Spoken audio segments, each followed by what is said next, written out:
Well, almost exactly 12 years ago, the United States men's national team was gearing up to play Belgium in the round of 16 in the 2014 World Cup. Today, those two nations are prepared to take the pitch in a rematch in the 2026 World Cup. Hello, everyone. Thank you for streaming our U.S.-Belgium pregame live stream special. My name is Sam Rogers, and we are going to be sharing everything you need to know ahead of this match. And if you've been following any attention, it has been a crazy 24 hours, and really the last couple of hours. Of course, the big news, if you haven't heard it, star goal scorer for the United States, Flo Balogun, will play tonight, or at least he is allowed to play by FIFA. FIFA, of course, announcing yesterday that his red card had been suspended, so he is eligible to take the pitch against Belgium. Again, that U.S.-Belgium game will take place at 8 p.m. Eastern, 5 o'clock Pacific in Seattle. And in just a few moments, we will take you to Washington, outside of the stadium, to check in with crews that we have covering the match, covering the vibe in that city. Seattle has hosted 6 World Cup matches so far, this being the 6th tonight. And of course, it'll be the most exciting one yet. So as we were just mentioning, those images on your screen right now, the Flo Balogun red card during U.S.-Bosnia's match on Wednesday night, it has been rescinded. At least that suspension will not be in effect tonight. So we will get to all of it, to all the decisions made by FIFA, by the United States Soccer Federation trying to intervene, the reaction from Belgium Soccer Association. But first, as promised, let's take you out to Seattle because we have crews that have been covering the World Cup for weeks, and it has been an absolute blast to watch. I know Brady Wakayama from King 5 in Seattle is with us right now. Brady, just to get a sense of the scene, we are closing in on kickoff. What is the reaction and the vibes and the excitement been so far today? He will leave him to Pedro Porro. Yeah, hey Sam, we're here at Pier 58 right next to Seattle's Great Wheel, and this is a watch party of sorts, obviously, for that game going on right now, Portugal and Spain, and right now people are pretty locked in, focused on this current game. But as you can see behind me, yeah, we have a sea of red, white, and blue, and look at that, we got people waving now. There we go. This is the energy that we're talking about. But like we were saying, they're watching the game here, they're getting excited. Just in a couple of hours, we're going to start marching down to the stadium. But yeah, this is the energy that we've been seeing for the last couple of weeks here in town. Certainly a lot of fun here, of course. And look at that, we even got an eagle, and then yeah, more USA fans. I mean, they're not hard to find, that's for sure. Not hard to find at all. But again, as you mentioned too, yes, Belgium and of course the United States. This is the big game, the clash, the knockout round that we've been waiting for since the beginning of this tournament. And it's just incredible that Team USA is actually right here. And oh, there we go. Now we're getting a good chant here, right there. Yeah, that's what we're going to be hearing throughout the day. That is for sure. So certainly a lot of fun. And like I said, just in about 3 hours or so, all these folks are going to start marching from here, Pier 58, all the way to the stadium, which is about a mile away. But Sam, I'll send it back to you.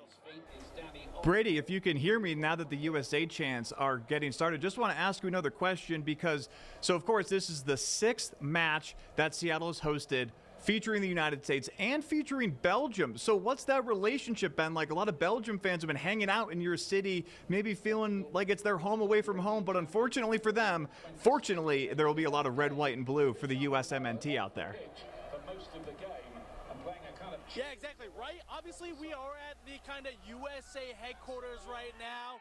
But the big thing I will say this actually is that Belgium, the national team, is actually staying here in Western Washington. Belgium's staying in a town just south of Seattle in Renton. So that's kind of a home base of their own. And again, Belgium fans are actually more near the stadium. They're going to get ready to march. That's going to happen about 2:45. So yeah, don't worry. Yes, this is the USA crowd, but there are Belgium fans for sure. Live for us in Seattle, we will be checking back in with him in just a little bit as the crowd excitement continues to grow. Again, 8 p.m. Eastern, 5 p.m. Pacific, that kickoff between the United States and Belgium. And at the top of our stream, in case you missed it, we did mention that, of course, 12 years ago in 2014, it was Belgium winning 2-1 over the U.S. in the round of 16. Now the U.S. looking to get revenge, of course, but also looking to make some more history because the United States has won the most games in a World Cup in history. They have 3 wins so far. They scored 10 goals, which also matches the record from 2002 when, of course, the United States advanced to the quarterfinals, losing to Germany 1-0 24 years ago. So, again, a lot to prepare for. And, of course, the biggest talking point that we are going to hear time and time again during our live stream is Flo Balogun, the red card being rescinded, that suspension will take place at another time. There have been statements coming in from all over the place as we look at some Flo Balogun photos from that win over Bosnia, where he did score as well before that red card, I should say, here in the World Cup. But let's bring on an actual expert as our producer Jeb Goldman is working behind the scenes here, because we want to bring in Casey White, who we have been checking in with throughout this World Cup, checking in on Team USA's progress. And of course, Casey, first, great to see you again as always, but the conversation has been this red card and this controversy, the debate about it. So let's just start right there. Flo Balogun expected to play tonight. What is your take on the chaos that has happened in the last 24 hours? I just wonder which team is going to handle the chaos better at this point, because it's a distraction at the end of the day, and both teams are going to have a big challenge on their hands figuring out how do they use this to their advantage, or how do they ignore the outside noise once the game starts and gets it going in the right direction.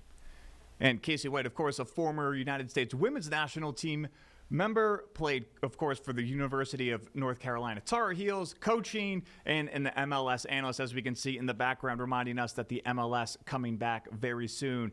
Casey, when we spoke before the U.S. match against Bosnia, you really wanted to see that intensity. And with all these question marks, is that something the U.S., you expect them to rely on with so many different things going through their minds? Do you expect them to have a similar start in this match against Belgium? I do think they will. There's a bit of a marker as this is the big game. And I know we say that throughout an entire tournament, but knowing what the history of this team has been, the round of 16 is really that differentiator. So they have been successful with their strong starts. I do think that tonight is going to be an interesting tactical battle in a lot of ways. I don't expect us always to have possession of the ball. I think we'll experience it. But there's going to be some different areas on the field that I think tactically the United States is going to have to figure out how to deal with against Belgium. And to further break that down, Casey, for a lot of people watching our stream right now who are maybe just watch the World Cup or maybe check in on the U.S. team every now and then, what's going to be different compared to Bosnia's style of play and Belgium? Of course, we have seen the United States play Belgium most recently in March in a friendly. But what's different, of course, and now that the U.S. will be full strength playing 11 on 11? Every team at this level understands how to dictate the game with possession. They know how to suffer well and play in mid blocks, play in low blocks defensively. But we saw against Bosnia more of that approach of being in a defensive block until the red card did happen. They're more comfortable in that. I think for Belgium, we have to be aware of individualized players. So a Doku, a Lukaku, a De Bruyne, Tielemans, they can beat you even if there's not a lot of chances. And so I think that that's one thing that the United States didn't really face against Bosnia, where those individual players who in 1v1 isolations really can change a game. And we know that Belgium can do that. For us on the ball, it's going to be similar to, I think, what we saw against Paraguay. We need a lot of movement to try to be able to pull them out. And you just mentioned a couple names on the Belgium squad that, again, even casual soccer fans here at home in the United States, it's like, I kind of remember those names. De Bruyne, Lukaku, of course, the goalie Thibaut Courtois, who had some crazy saves, of course, opposite of Tim Howard in that epic World Cup match. So these players, part of the golden generation of Belgium, maybe on the way down. So what's the dynamic going to be like with the U.S.? We've been talking about their speed, their intensity. They're a little bit younger, while still maybe more mature than 2022 World Cup. So how do you expect to see that dynamic play out on the pitch tonight? I do think that we'll start with a lot of energy. One of the things that I think is really important is using that physicality, but with the tactics that we know that they have involved. So I think the wide rotations are going to be critically important, making sure that we get Anthony Robinson high, get some interchange between McKennie and Dest off the right side, And Pulisic, what he does in between the lines and pulling out defenders for Belgium will be big in this one. I think we are set up in the way we build with the ball for a lot of success against this team. And Casey, just want to go back to the Flo Balogun piece of this entire equation, because you've been in the locker rooms as a coach, as a player, when knowing that you're going to be able to get your top goal scorer back, or of course, I'm sure they put in plenty of strategy and tactical plans without him in the lineup. So what are those adjustments going to be? We heard from some of the players over the last few days saying they're so excited for Balogun to be back. But what adjustments are Mauricio Pochettino and his staff going to do leading up to tonight's match? The hope is that because this appeal was happening, that Mauricio Pochettino and his staff was already preparing the roster for different types of situations that could happen depending on how all of this went. Their job is to make sure players are prepared for everything, and that when they get to game day, they don't have to think too much. So I would assume that a lot of that's gone on behind the scenes. Obviously, for the United States to know that Balogun is available, their player that's in the best goal-scoring form, that's going to feel great for them. Today, now it's about using that in a positive way, not talking too much about it. This is what we have. This is what we can do going forward, and it's been a recipe for success. So I think just getting your mind right as it gets closer to the game is critically important, and creating that bubble around your team to the outside noise. And just want to go back to talking about Belgium, Casey, because again, a lot of people will know the names, but Belgium really hasn't had an excellent tournament so far. I mean, they played the end of that game against Senegal in the round of 32, which was also played in Seattle, scoring 3 goals, to win 3-2 right at the last minute, getting awarded a penalty to essentially make the final play of the game be that winning goal. So what should we expect from them? And is this also a way that the U.S., are they going to look to win it in regulation, or would they be okay with going to extra time because maybe they have more fresh legs, so to speak? Belgium has reminded me of Germany throughout this tournament, which is not a positive thing, where they looked well-oiled, they keep the ball at times well, but they never looked extremely dangerous. But with all of this going on with Balogun, I do worry it's a bit of a motivator for them to come out even stronger. So I think the United States is going to have to manage the emotional side of the game, especially very early. And so that first 15 to 20 minutes, making sure that they can quell anything that Belgium brings out from all of this somewhat controversy around the game that's off the field. When you take it back to the field, I don't think the United States has to win in 90 minutes. Everyone would love it, but I can anticipate this one potentially going to extra time. And I think that the United States would be able to handle that. From what I've seen, they've handled the pressure incredibly well in some really interesting moments. So I wouldn't expect this to be any different. And Casey, again, for folks who are just joining in on the stream, you were a player on the United States women's national team, played in college, played professionally, coached professionally.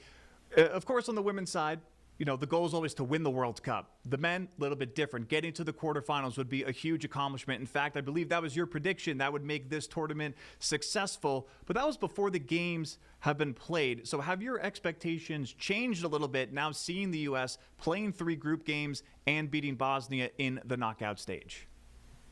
This game is critically important, I believe, to how this World Cup will be viewed for the United States men's national team.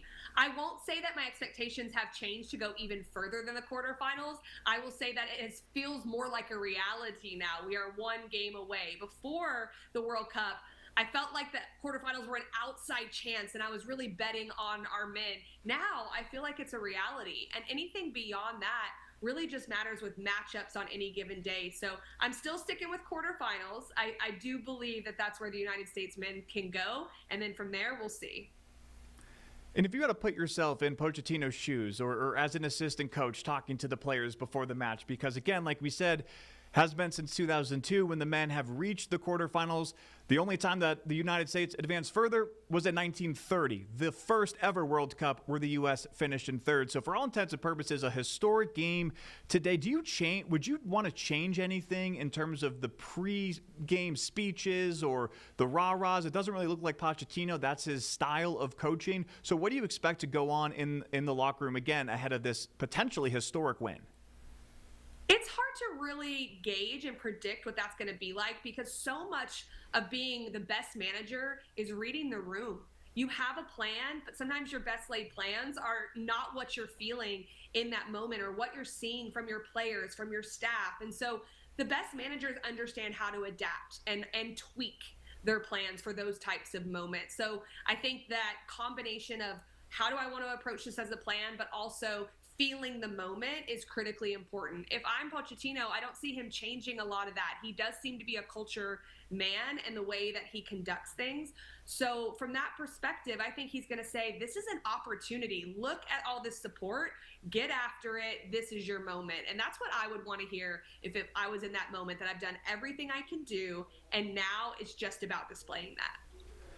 And Casey, because we've started this conversation speaking about Flo Balogun, who has really been, kind of the surprise star of this team so far, but we've seen Alex Freeman, the youngest player on the team, play well and score a goal. Malik Tillman had the insane free kick goal to essentially ice that Bosnia game. What has impressed you for the players on the team who we didn't really expect to make such an impact heading into the 2026 World Cup? You mentioned Alex Freeman. I'll start with him. I've really liked him on both sides of the ball. Yes, he got a critical goal in the game, but also his defensive work, his ability in the build as well. When we're in the attack and we're on the ball, especially today, I think Alex Freeman is going to have a big game, just going against more of that one forward and the way that we can deal with the ball in possession. I think he's going to be critically important to this game. It's not a surprise. Chris Richards being available this entire World Cup has completely changed the outlook of our back line as well. So he has stepped up, and him being included obviously has been great. I think their role defensively, if we want to go further, are going to be critical roles, because we're going to be tested so much more than we have been on the defending side.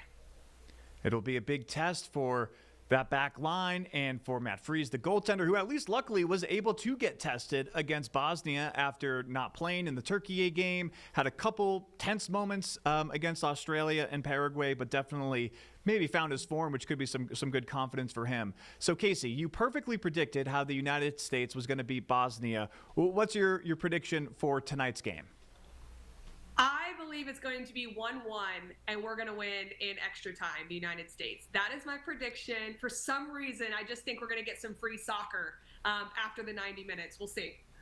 And how do you think we're going to get to that point? Because 1-1, of course, the American fans love seeing the goals scored. They've been used to it from this U.S. side. So how is this going to play out if you envision this being a 1-1 draw in regulation and then being sorted out in extra time? I do think that it would be easy for me to say that Balogun is going to score for us, and he definitely could. I do feel like the pocket play underneath him with a Pulisic, with a Tillman, and McKennie, one of those three is either going to be critical in freeing up Balogun for a goal or creating a goal themselves. I just think that area of the field is going to be incredibly important. I don't know which order it's going to happen, but that's the prediction. And I'm hoping I'm wrong and that we can put it away in regulation, to be honest. All right, Casey White, kind of hedging your bet a little bit there, Casey. But as always, we appreciate your time. And if you want to hear more from Casey and all of our expert breakdowns, whatever app you are streaming this on, we have more content. So after we wrap up, you could check out some of our conversations from over the last few weeks as this World Cup has continued. Casey, thank you. Enjoy the game, and let's go Team USA. Thank you so much. Have a good one. All right. Thank you to Casey White, former women's player on the United States national team, University of North Carolina Tar Heel, play professionally, coach professionally, and always happy to fill us in on the U.S. team and obviously offer some expert predictions along the way. For those of you just joining our live stream, we are previewing the United States versus Belgium round of 16 World Cup game. I'm Sam Rogers, producer Jeb Goldman, here facilitating everything as there's been a lot going on. Honestly, to peel behind the curtain, we did not expect there to be a lot of breaking news before this match, but with the Flo Balogun red card decision and all the drama, we are constantly updating ourselves on our end, so you have not missed anything. If you do want to get, a quick re-up and an update on what has happened in the last 24 to really the last 2 hours, of course, Flo Balogun getting that red card against Bosnia. It did not look great if you were an American fan. A lot of people were complaining on social media after the match, saying that this red card should be reviewed, and people were asking, is there a review process? Is there a panel? Well, as it turns out, there is, because just this morning we did hear that FIFA was able to reinstate Balogun, so he's eligible to play. That news came out about 24 hours ago. The United States men's team was able to find out the good news before their last day of training, before heading to Seattle for this round of 16 match. And then, of course, if you woke up and if you're a big soccer fan, you would have seen that Belgium, that UEFA, that Belgium's Football Association, and all sorts of other people were coming out in disgust, really, about that decision. But FIFA just a little while ago was saying that Belgium's appeal to strike down the decision to allow Balogun to be eligible for this match was rendered inadmissible on the grounds that Belgium's Football Association is not a party to these proceedings, and as such, they have no standing to appeal this decision. Now, we do want to get really quickly, just a little while ago, that the Royal Belgium Football Association is still going to look for further consequence. The RBFA, Royal Belgian Football Association, has informed the United States Soccer Federation that it contests the eligibility of the player, meaning Flo Balogun, should Balogun be listed on the referee's team sheet. So unfortunately for all of you viewing, we don't get those official team sheets and the starting lineups until closer to kickoff, which again is 8 p.m. Eastern, 5 p.m. Pacific, but still a lot of controversy and a lot of headlines happening off the pitch today. But maybe let's go back into Seattle just to check in with some fans. We were talking with King 5's Brady Wakayama for us a few minutes ago, and we started to hear the USA chants. So these are the fans watching that Spain and Portugal match, which is happening in Dallas right now. We actually will get a live update from that match from our station in Dallas. 0-0 right now in the 24th minute. And I'm going to bring in producer Jeb Goldman here as we start to see these fans along Pier 58, which is like the big fan festival area in Seattle. This is the city's 6th World Cup match of the summer. They had Belgium play 2 games. Now this will be their 3rd. The United States beat Australia in Seattle a few weeks ago, coming back for this round of 16. A lot of red, white, and blue. Hopefully people, rolling over that 4th of July holiday to take Monday off. Jeb, as a big USMNT fan, this has got to be a surreal experience just for everyone tuning in from around the country, seeing what it's like. Again, we are more than 4 hours away from kickoff, folks, and all these people lined out. It's absolutely fantastic, Sam. And as someone who's grown up watching the men's national team for so long, having watched the 2014, 18, and 22 World Cups, to see so many fans gather outside the stadium so many hours before. I mean, right now, many of these fans watching that great Portugal-Spain game, hopefully lots of folks have that on in the background in our show as well. It really is so incredible to see the way this nation has got behind what this team is doing. I think people have been saying that the men's national team, it was due for a massive growth in popularity. At some point, people have been talking about this golden generation of American soccer for so long. But it is just absolutely so surreal to see it happen in real time. And we talked about it earlier. We saw the sky shots right here. There've got to be thousands of people here. It's fantastic. And just going back to the popularity, we do know from Fox Sports, which of course broadcasts all games in the English language here in the United States. Well, how about this? 24.4 million average views during that U.S.-Bosnia knockout game on Wednesday, peaking at 31.8 million viewers watching the biggest United States soccer match in a number of years, nearly a decade. And just for comparison, the New York Knicks beating the San Antonio Spurs in the NBA Finals.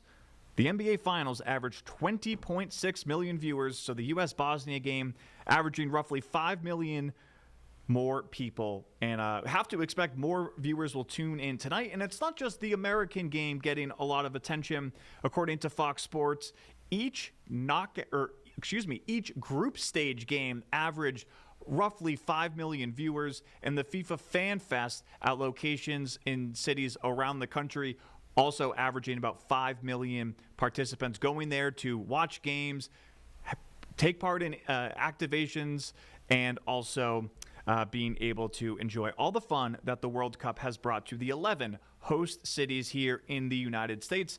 As we are looking more what is going on in Seattle. If you were watching the Mexico-England match last night, if you stayed up to watch it on the East Coast because of all the rain and thunder and lightning delays, it was a late night on the East Coast for that one, but luckily the forecast in Seattle looks perfect for football, Monday Night Football, so to speak, Monday Night Soccer, as we are going to continue our coverage. As we close in on the United States taking on Belgium, we have reporters live in Seattle. We are also expecting to check in with Dallas. Our reporter is live in Dallas as Portugal takes on Spain. And if you look at the World Cup bracket, you know that the winner of Portugal and Spain will take on the winner of the United States and Belgium in the quarterfinal round. Again, that Spain-Portugal game is in about the 28th minute right now, 0-0. But we'll have a lot of fun checking in on what the vibe and the atmosphere is like. And I believe we also are getting the word that we are good to go and check in to Seattle or in Dallas. The United States are playing in Seattle, but Michelle Montaigne is with us in Dallas. Michelle, what has the atmosphere been like for the last couple of weeks with all these different matches and all these fans from all over the world coming to your city to party?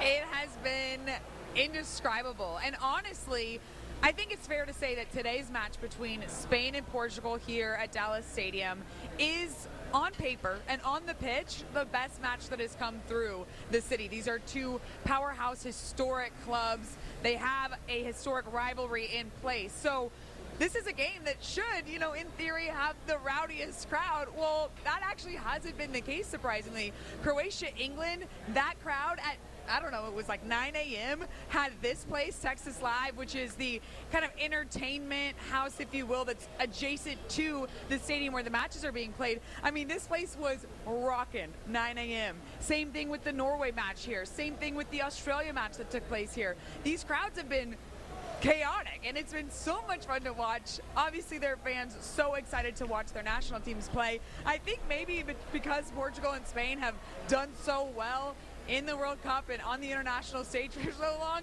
maybe these fans are just more accustomed to their teams playing in the round of 16. But no, it's still a very good atmosphere here. Every seat in Texas Live currently filled. There's a lot of standing room only that's being occupied by people watching the teams, and they are living and dying with every shot on goal. There have been many screams, if you will, by the audience in these first, I think it's about 30 minutes of match play. So yeah, been a lot of fun to be here in Dallas during this run. 9 matches we've been lucky enough to have here in the Metroplex, and this is number 8. I know the semifinal, which will be our 9th and final one, will definitely create quite the atmosphere. But yeah, you can probably hear it behind me. This crowd's certainly into this one.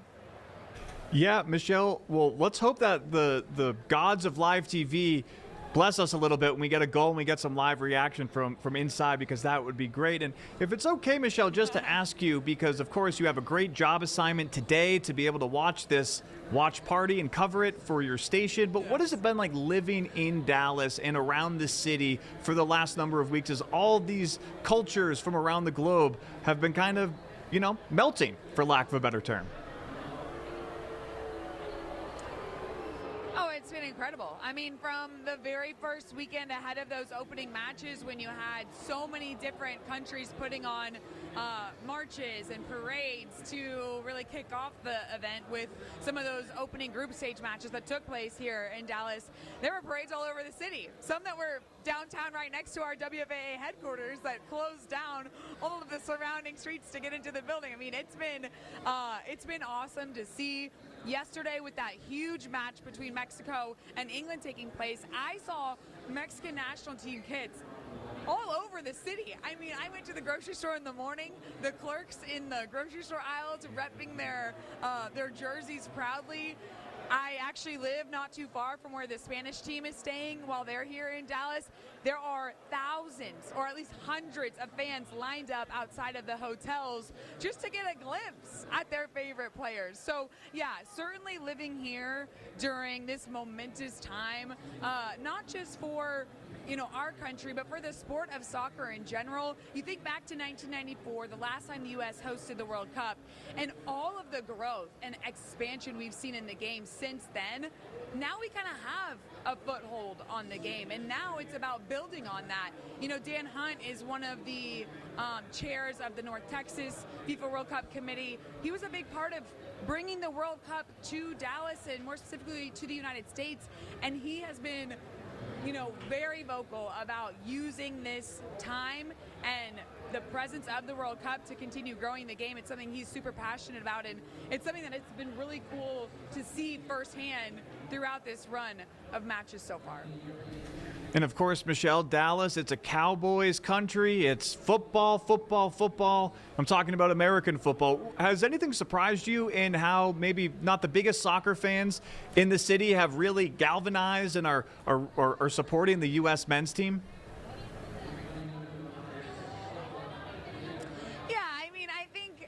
It was almost to be expected, especially with how good the United States men's national team has been up to this point in the tournament. I think winning the group stage and really heightening expectations for themselves. And then, of course, the 2-0 win against Bosnia-Herzegovina in their first knockout round match.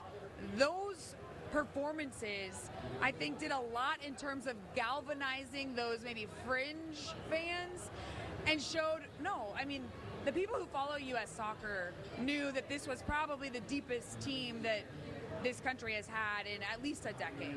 But I don't think that the casual fan necessarily knew what to even expect from this U.S. men's national team going into it. They have a legitimate chance to beat Belgium tonight and make it to the quarterfinals for just the third time ever. That is something that I don't know people came into this tournament necessarily expecting.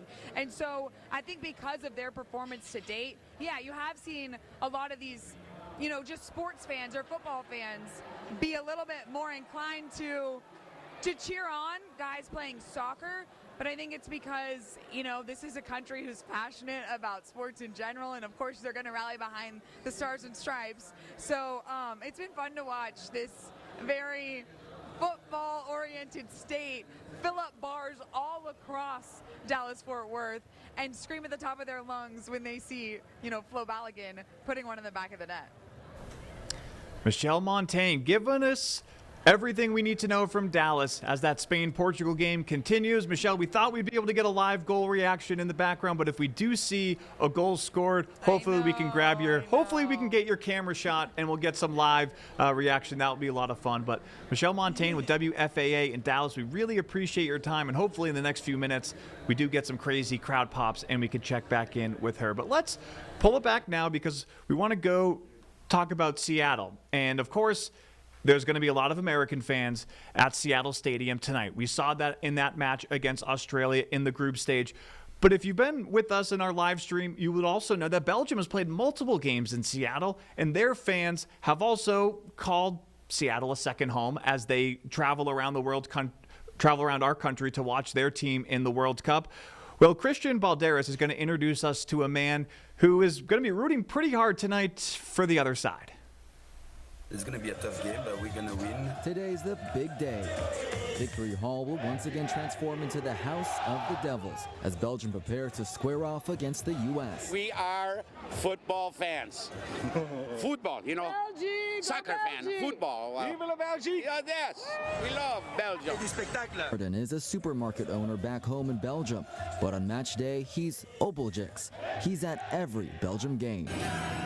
Obeljiks is a Belgium spin on a French cartoon character, born out of a soccer match between the two rival countries. I know how to make buzz, like in the stadium, and I know where to be and seen at the cameras. He's followed the team across their World Cup run, and in between games has been touring America with his son, from Beverly Hills to Las Vegas, and of course, Seattle. I love this country. I like the way everything is big, the cars, the hotel, the streets, the food. But now the pressure is on. I think we're going to be 1,000 Belgians, and you guys are going to be like probably 69,000. So that's going to be a bit crazy. Belgium has reached #1 in FIFA's World Cup rankings multiple times, but the trophy has always slipped away. Belgium is not playing the best football for the moment. Normally we should win this game, but everything can happen. Still, he's calling it for Belgium. 3-1, I would say that would be the final score.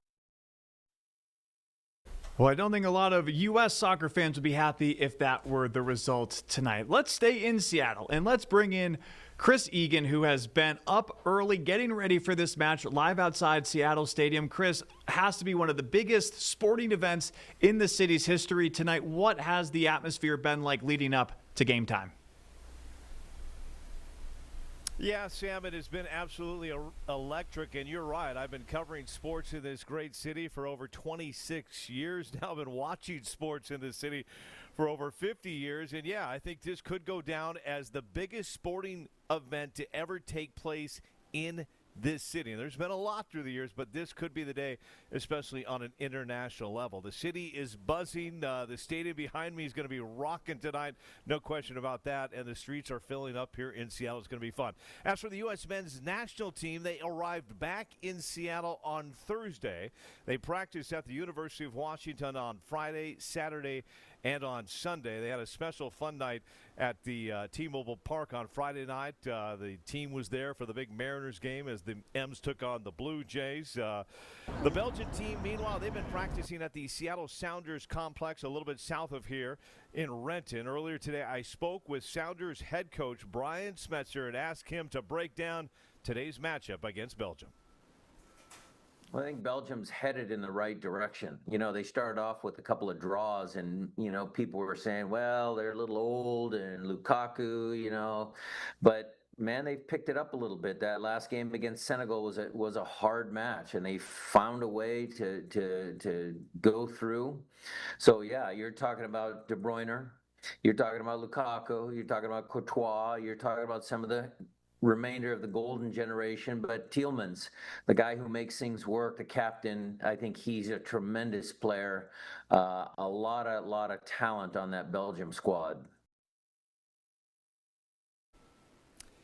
Yeah, Brian Spencer has coached a lot of tough games. He's won a lot of championships. He knows soccer and knows this Belgium team is going to be a tough contest for the U.S. tonight. He mentioned Courtois there, the goalie for Belgium, 6'7". He is one of the best in the world. Now, he also says this stadium behind me, it will be a factor. It will be a factor. Soccer fans in Seattle have a great IQ when it comes to soccer, and the place, like I said, will be rocking tonight. Now, I have mentioned this could go down as one of the biggest sporting events in Seattle sports history.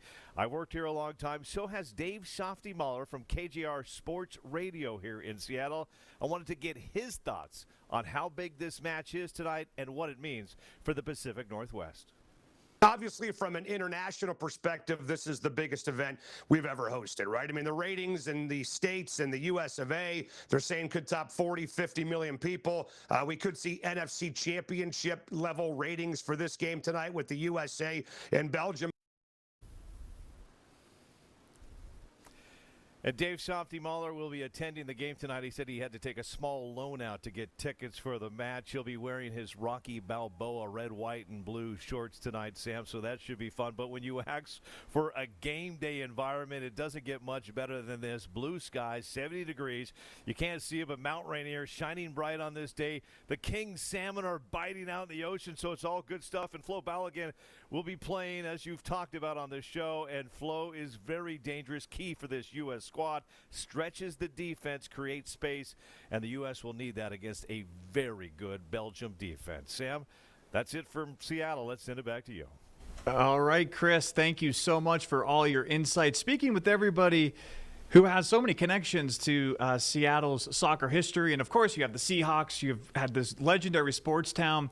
Has anything surprised you in all your years covering just sports in the city leading up to this World Cup and seeing that fusion of maybe casual soccer fans really getting that fever?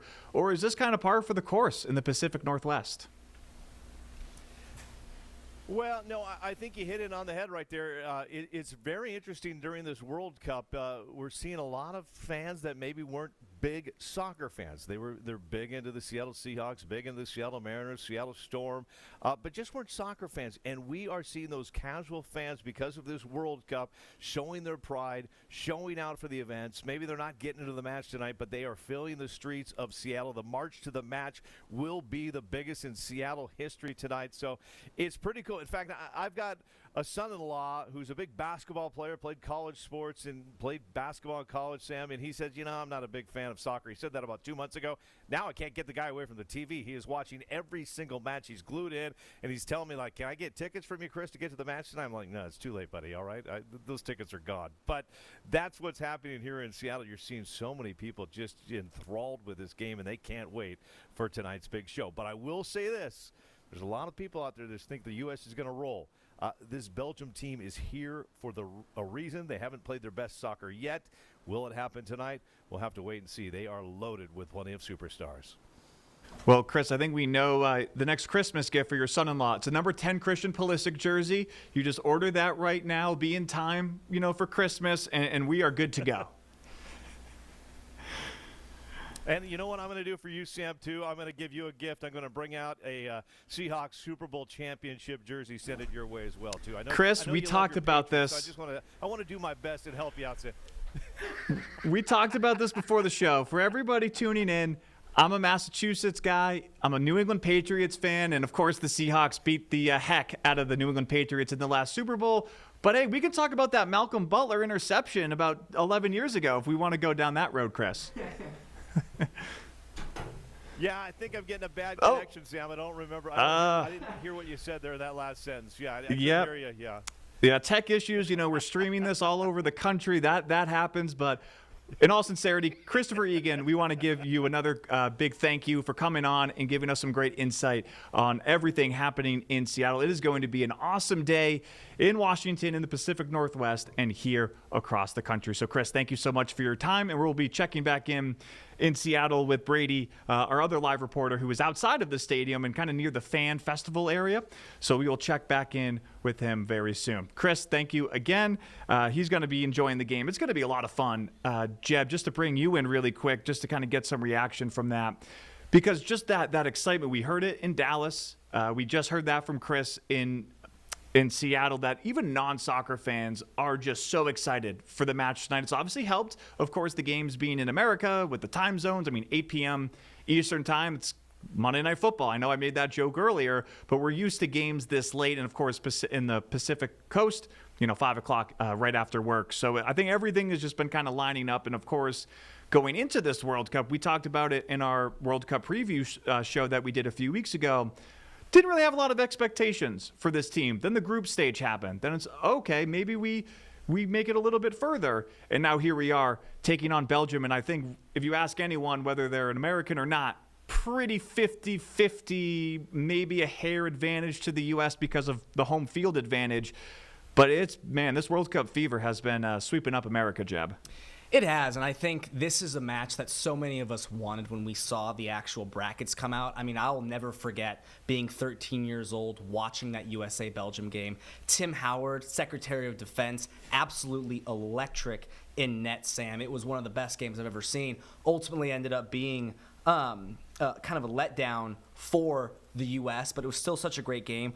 For us to be able to bring our golden generation and redeem and avenge that generation against a Belgian team that, while they're still featuring tons and tons of world-class talent, maybe not the same golden generation they saw with the primes of Eden Hazard, prime Kevin De Bruyne, Thibaut Courtois in his best. So I think this is a really, really neat opportunity for the United States men's national team to take on a top 10 ranked side and show U.S. soccer is here. It is everything that we've been saying it could be for years and years and years. So I'm very excited, Sam. I think it's going to be an absolutely fantastic game. I know it's on past my bedtime. I think a lot of us, we're doing this out of Charlotte, North Carolina. A lot of us will be staying up very late and getting ready to come into work early tomorrow. But hopefully the adrenaline will get everybody feeling nice and pumped for that game. All right, and you mentioned, Jeb, Belgium being a top 10 side. Well, in fact, Belgium has not dipped below 10th in the FIFA rankings since 2014. So very impressive run for this golden generation of Belgium. Can that side look to extend the run of some of their best ever superstars by advancing to the quarterfinals? Of course, that means they would have to beat the United States, and they would have to beat that Seattle crowd. We just have been hearing from Chris Egan and our other reporters in Seattle about how great of an atmosphere it is. And I believe we have Brady Wakayama back, who's been walking the crowd at that fan festival. Brady, what have you been witnessing since we last spoke to you a few minutes ago? Yeah, hey, Sam, how you doing? I think that you keep on saying Monday Night Football. Yeah, it's back here in Seattle, obviously. We're not talking about the Seahawks. We're talking about America's team, man. And as you can see right here, too, we got a large crowd here excited for what's to come in the next couple of hours. You see it, red, white, blue.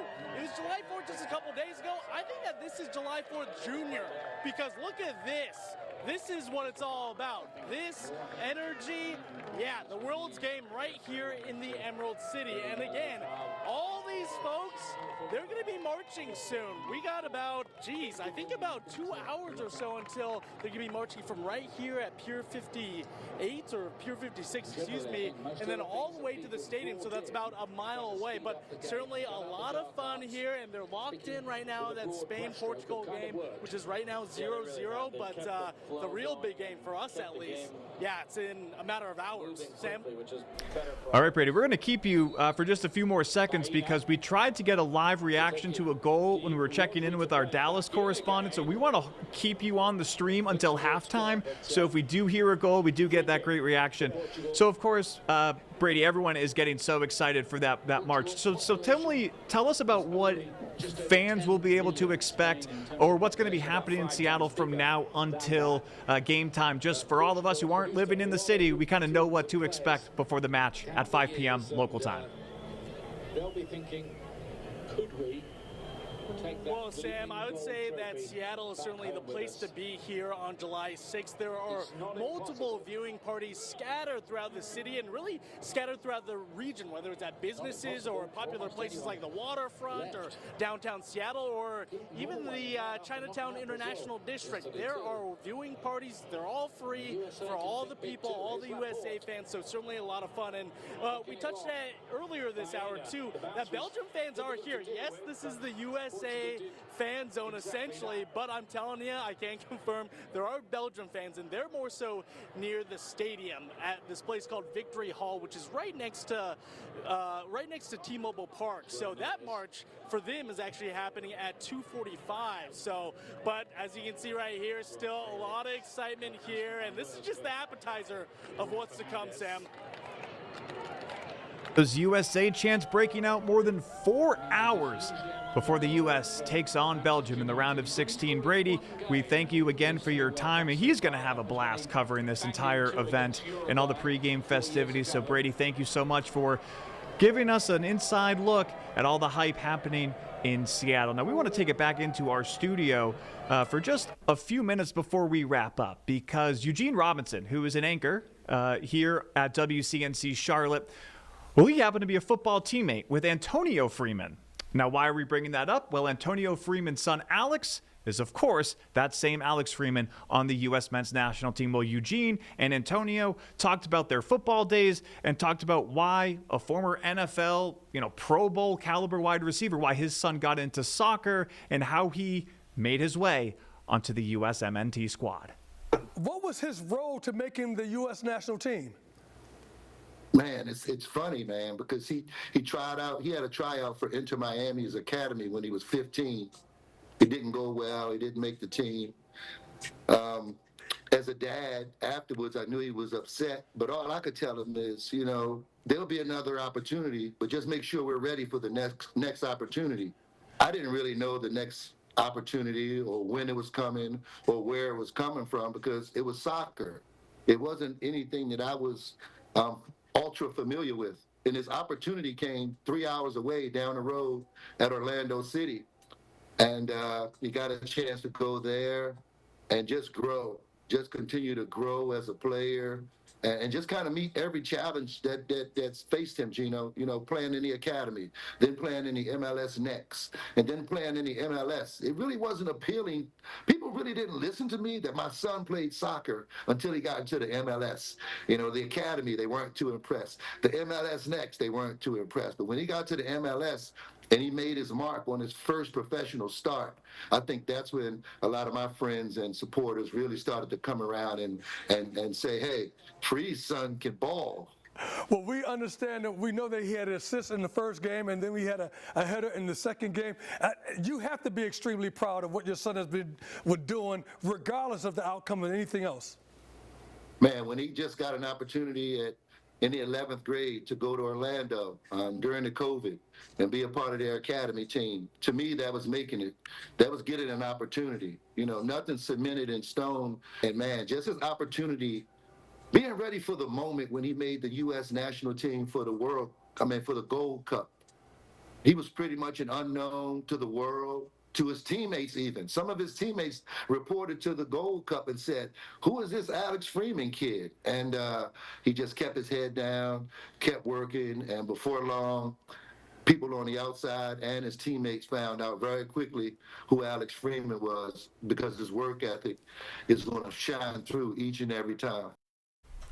And to be honest, Antonio Freeman, I think the attackers on opposing teams have also found out who your son is. He's been having a great tournament. One of those stars who's been emerging in this World Cup. If you're just joining us, we spoke with Casey White at the beginning of our pregame show.